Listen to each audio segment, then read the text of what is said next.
Sarah from Romania, mayong gabi, magandang gabi sa aton nga tanan. Kauuwi lang pala namin gali sa galaan, yes.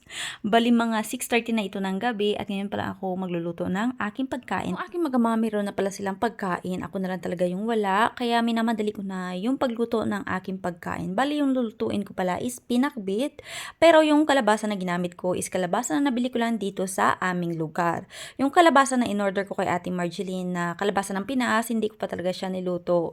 Kasi iniisip ko kung anong lulutuin ko ba out of that kalabasa. Tapos yung buto nitong kalabasa is isi-save ko kasi itatanim ko siya next year. Yung magiging sahog nitong aking kalabasa or pinakbit pala is itong talong na ang tagal na sa aming ref pero ngayon ko pa lang siya isasahog dito sa aking pinakbit. Tapos yung okra na tingnan nyo naman, oh, medyo may katigasan na, pero kailangan ko siyang ilakot para may durudanlog ba ako nga pinakbit. Parte na gid ang kaidlaw ko sining okra ba, so even though na medyo may katigahan na siya, pero ilakot ko gyapon akay nasayangan ba ako. Tapos ari gali ang akon nga ampalaya nga isa na lang ni kabilog kay ginpain ko gini para ini sa akon nga pinakbit para makakaon ba ako. Ang tagal-tagal ko na talagang hindi nakain ng pinakbit ba. Itong pinakbit gali nga akon nga lutuon, yung mga sahog nito is yung mga gulay na binili ko kay Ate Marjeline.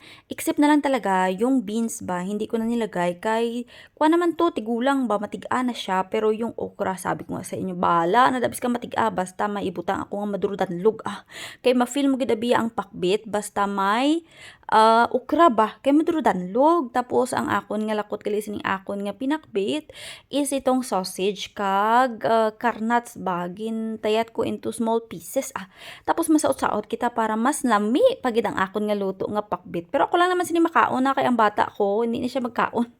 Pislian man nga daan. So ara na ang mga panakot nga ipamutang ko dira Nagbutang ako dira sang toyo, tubig kag oyster sauce tapos i-mix-mix lang tapos takloban lang kag mahulat lang kita sang pila ka minuto kag ara na siya. Oh, ay nagbutang gali ako dira sang alugbati kay may alugbati pa gali ako nga nabilin. Oh, di ba sampat na ini. Tapos ari na luto na ang akon nga pinakbit nga medyo may sabaw-sabaw kay amo na bing gusto ko mga pinakbit mo medyo may sabaw-sabaw ba.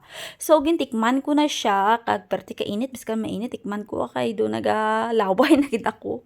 So nagsulod diri ang akon nga bana kag ang akon nga yana kay gina-check niya kung tapos na ako luto. So sabi ko tapos na. At ito na nga kumakain na kami ditong dalawa, pero alam niyo naman na yung asawa ko hindi talaga yan mahilig na may camera ba habang kumakain siya. Pero magkasabay kami ng dalawa, yung yana tapos na siyang kumain at naglalaro na. So I'm so satisfied gid sa akong nga pagkaon tonight kag naubos ko gid siya lang tawan. Sipot gid ina.